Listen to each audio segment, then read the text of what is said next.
बोरोदियांका में रूस ने की बमबारी। रूसी हमले में शहर में भारी तबाही मची हुई है। गोलीबारी में कई मकान पूरी तरीके से तबाह हो चुके हैं। तबाही की बर्बादी की एक और तस्वीर बयां करती ये हम तस्वीरें इस वक्त आपको दिखा रही हैं। टीवी स्क्रीन की तस्वीर देखिए, जहां पूरा का पूरा शहर बर्बाद हो चुका है, तबाह हो चुका है।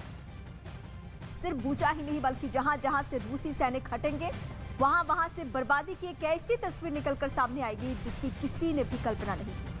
ये एक और शहर की इस वक्त तस्वीर हम आपको दिखा रहे हैं।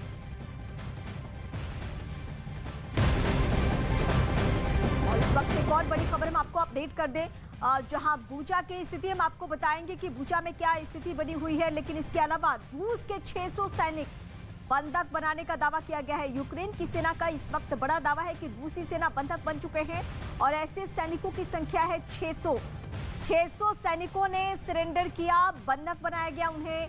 ऐसी खबर सुबह से ही आज मिल रही है, जहां एक दो नहीं बल्कि 600 ऐसे रूसी सेना जो बंधक बनाए जा चुके हैं यूक्रेनी सेना के हाथों। ये बड़ी सफलता के तौर पे यूक्रेन की सेना देख रही है, क्योंकि ये बहुत बड़ी सफलता है। 600 सैनिक बंधक बना लिए गए हैं। 18,000 से ज्यादा ऐसे सैनिकों की संख्या है, रूसी सैनिकों की, जिनको मार गिराया है यूक्रेन की सेना ने। युद्ध में बहुत नुकसान हो चुका है दोनों ही देशों का, चाहे वो रूस हो या फिर यूक्रेन हो। यूक्रेन का नुकसान रूस से कई गुना ज्यादा इसलिए है क्योंकि उसकी धरती पर ये लड़ाई या युद्ध की स्थिति है और वहां उसके आम लोग, आम नागरिक मारे जा रहे हैं। सेना तो मारी ही जा रही है, लेकिन रूसी सेना को भी बहुत नुकसान पहुंचा है, ये भी सच्चाई है।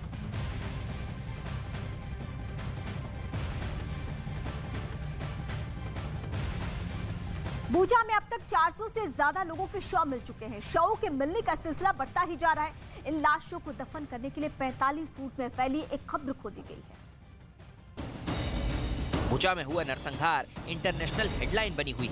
दुनिया के तमाम देशों के मुखिया इसे युद्ध अपराध बताकर रूस को जिम्मेदार ठहरा रहे हैं। Wir sehen Dutzende erschossene Zivilisten in Buchta, ein Gebiet nördlich von Kiew, das bis vor wenigen Tagen vom russischen Militär kontrolliert worden ist. Straßen übersät mit Leichen, notdürftig verscharrte Körper. Es ist von Frauen, Kindern und Alten die Rede, die unter den Opfern sind. Die Ermordung von Zivilisten ist ein Kriegsverbrechen. Remember, I got criticized for calling Putin a war criminal. Well, the truth of the matter is, so what happened in Bucha. This warrants him. He is a war criminal. But we have to gather the information. We have to continue to provide Ukraine with the weapons they need to continue the fight, and we have to gather all the detail so this can be have a war crime trial. Begin with a comment on the reports of war crimes and crimes against humanity committed by Russia. The reports of Ukrainian civilians who had been killed, raped and severely wounded by Russian troops is beyond reprehensible. Russia must answer to the world for what they've done. It goes without saying that these atrocities are against international law. New Zealand, alongside other Rome Statute states parties, has already referred the situation to the International Criminal Court, and we continue to support prosecutors in their investigations into all international crimes committed in Ukraine. अब सवाल यह है कि Bucha में हुए बर्बर नरसंहार के पीछे कौन है? यूक्रेन की सेना ने तो सीधे सीधे रूस पर इस नरसंहार को अंजाम देने का आरोप लगा दिया, जबकि रूस इस आरोप को सिरे से खारिज कर रहा है। दुनिया भर की खुफिया एजेंसियां इस नरसंहार को लेकर अलग अलग थ्योरी पेश कर रही हैं। एक थ्योरी ये भी है कि बूचा में रूस की सेना को कड़ी टक्कर मिली, उसे बड़ा प्रतिरोध झेलना पड़ा, जिसकी वजह से इस नरसंहार को उसने अंजाम दिया। आज भी बूचा में रूस के बड़े बड़े टैंक तबाह हुए साफ देखे जा सकते हैं।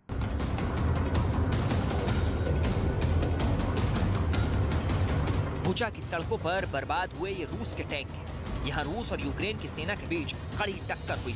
जंग के शुरुआती दिनों में यहाँ रूस का कीव पर कब्जे का इरादा कुछ इस तरह जमींदोज हो गया था। कीव की तरफ बढ़ रही रूस की सेना के काफिले को यहाँ बर्बाद कर दिया गया था। बूचा कीव से करीब 60 किलोमीटर की दूरी पर है। 24 फरवरी को जब रूस की सेना बेलारूस से कीव की तरफ बढ़ी तो कीव से पहले उसका काफिला बूचा पहुंचा था। कीव की ओर बढ़ने के लिए बूचा पहुंची रूस की सेना को यूक्रेनी सेना ने नाकों चने चबवा दिए। उनके टैंक और बख्तरबंद गाड़ियों को बर्बाद कर दिया था। बूचा की सड़कों पर अभी भी 30 मिलीमीटर तोप के गोले घास पर पड़े हुए हैं। कई और भी गोलों के खतरनाक टुकड़े सड़कों पर पड़े हैं। यहाँ तक कि बुचा के लोगों ने भी रूसी सैनिकों के काफिले को अपना निशाना बनाया था। आगे चलकर यहाँ रूस की सेना का कब्जा हो गया। यूक्रेन का दावा है कि तभी रूस की सेना ने जंग में मिली मात का गुस्सा नरसंहार करके उतारा। और अब जब रेड आर्मी बुचा से पीछे हटी तो उसकी काली करतूत दुनिया के सामने आ रही है।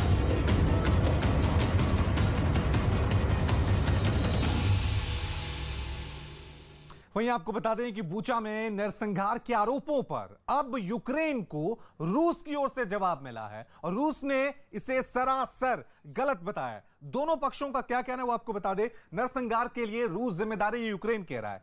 तस्वीर और वीडियो गलत है, यह रूस ने यहां पर कहा है। यूक्रेन कहता है कि हत्या से पहले महिलाओं से रेप किया गया। वहीं रूस की तरफ से यह कहा जा रहा है कि नागरिकों को किसी तरह से कोई नुकसान यहां पर पहुंचाया नहीं गया। दोनों देशों के अपने अपने दावे हैं। वहीं यूक्रेन ने कहा कि हत्या के बाद लोगों के शवों को वहां पे जला दिया गया।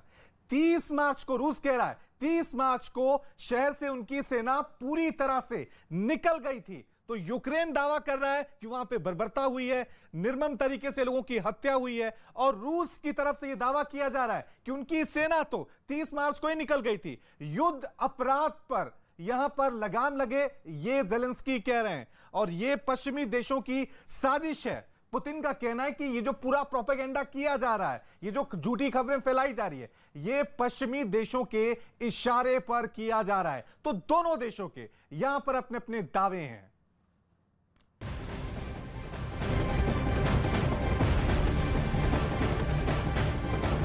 बड़ी खबर यूक्रेन के शहर स्ट्रैंकिया से, जहां रूस की सेना ने भीषण बर्बादी की है। एक इमारत तबाह हो चुकी है, शहर वीरान हो चुका है। ब्रिज और सड़क पर भी ये तबाही दिख रही है। शहर पर मिसाइल से हमला हुआ है। ड्रोन की तस्वीरों से बर्बादी का मंजर भयावह दिख रहा है। यूक्रेन पर रूस के हमले लगातार जारी हैं। रूसी फौज यूक्रेन के कई शहरों पर बमबारी कर उसे तबाह कर चुकी है और अब धीरे धीरे वो यूक्रेन के बाकी बचे शहरों को भी निशाना बना रही है। रूस ने अब यूक्रेन के किस नए शहर को टारगेट कर लिया है, इस रिपोर्ट के जरिए देखिए आप।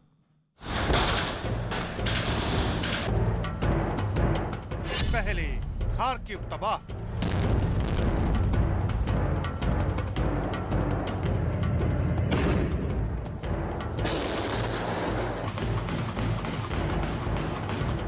फिर मारिउपोल में मचाई बर्बादी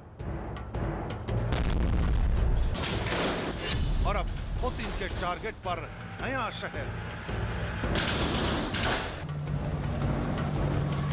रूस ने जब से यूक्रेन पर हमला किया है उसका एक ही टारगेट रहा है, कीव पर कब्जा करना।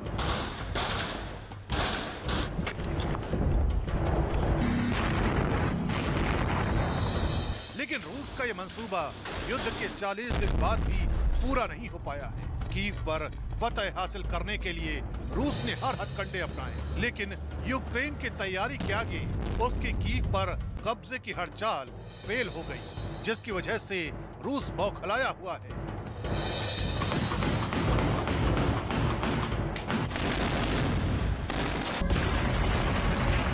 और वो कीव पर कब्जा नहीं कर पाने का गुस्सा कीव से सटे शहरों पर उतार रहा है।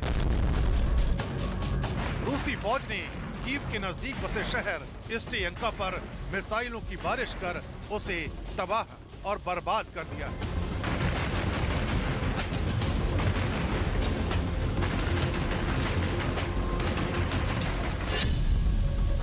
स्ट्रैंकिया पर रूसी सेना की बमबारी, मिसाइल हमलों से शहर हुआ तबाह, गोलीबारी में इमारती मकान बर्बाद। रूस यूक्रेन पर हमले कर रहा है, कभी मिसाइल दाग रहा है, कभी टैंक से गोले बरसा रहा है।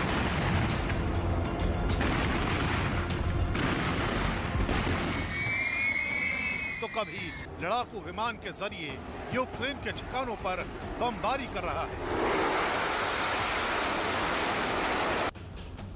यूक्रेन के शहर रूसी बमबारी से वीरान हो गए हैं, लेकिन ज़ेलेंस्की हार मानने को तैयार नहीं है।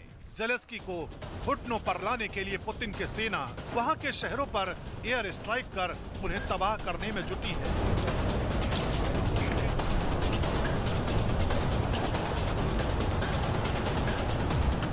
क्योंकि रूस को यह पता है कि अगर कीव में दाखिल होना है तो उसे आसपास बसे शहरों पर कब्जा जमाना होगा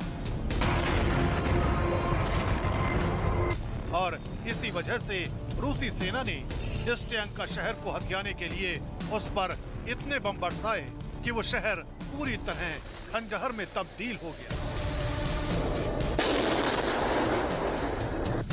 इस टैंक का शहर की जो तस्वीरें जारी की गई हैं, उनमें हर तरफ सिर्फ तबाही और बर्बादी का मंजर दिखाई दिया। आसमान से ली गई इन तस्वीरों में जली हुई इमारतें, मकान और फैक्ट्रियां दिखाई दी। जिन इमारतों में लोग अपने परिवार के साथ रहते थे, वहां जिंदगी का नामो निशान तक मिट चुका है। देखने से ऐसा लगा जैसे शहर सालों से वीरान पड़ा हो। एक तस्वीर में तो जमीन पर मिसाइल गिरने की वजह से बड़े बड़े गड्ढे नजर आए। बमबारी की वजह से नदी पर बने पुल तक टूट गए, जिसकी वजह से आवाजाही ठप पड़ गई।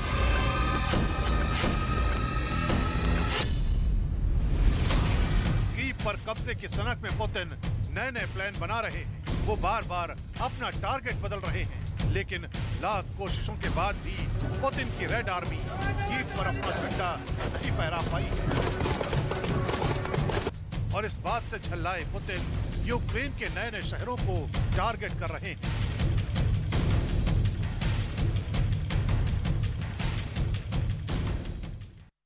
यूक्रेन की राजधानी कीव से रूस की सेना जरूर लौट गई है, लेकिन जो कुछ पीछे मंजर छोड़ गई है वो तबाही वाला है। हर तरफ बर्बादी दिख रही है, बर्बाद इमारतें दिख रही है, सड़कें वीरान है, सन्नाटा है, सबसे व्यस्त शहर थम सा गया है। और ये फिलहाल राजधानी कीव की तस्वीरें इस वक्त हम आपको दिखा रहे हैं, जहां देखिए बर्बादी की चारों तरफ तस्वीरें देखने को मिल रही है। और जैसे जैसे रूसी सेना पीछे हटेगी वैसे वैसे और भी भयावह मंजर सामने आएगा। ये बूचा के जरिए साफ हो चुका है, क्योंकि बूचा में जैसे ही रूसी सेना हटी वहां मलबा ही मलबा और नरसंहार की वो तमाम तस्वीरें देखी गई। रूस और यूक्रेन के बीच जंग का 41वां दिन है। 24 फरवरी को रूस की सेना ने यूक्रेन पर हमला बोला था। इस बीच यूक्रेन के राष्ट्रपति वोलोदिमीर ज़ेलेंस्की के युद्ध से एक दिन पहले यानी 23 फरवरी को ली गई एक तस्वीर सामने आई है, जिसमें वो सूट बूट में क्लीन सेव में दिखाई दे रहे थे। जबकि आज युद्ध के 41वें दिन ज़ेलेंस्की का चेहरा बहुत बदल चुका है। जंग को लीड कर रहे ज़ेलेंस्की मिलिट्री ड्रेस में दिख रहे हैं, उनकी शेव बढ़ी हुई है, जबकि उनके चेहरे पर अपने लोगों को खोने और देश की तबाही से उठी चिंता की लकीरें भी साफ साफ देखी जा सकती। वहीं युद्ध के बाद कीव बिल्कुल बदल चुका है। रूस की सेना कीव छोड़ चुकी है।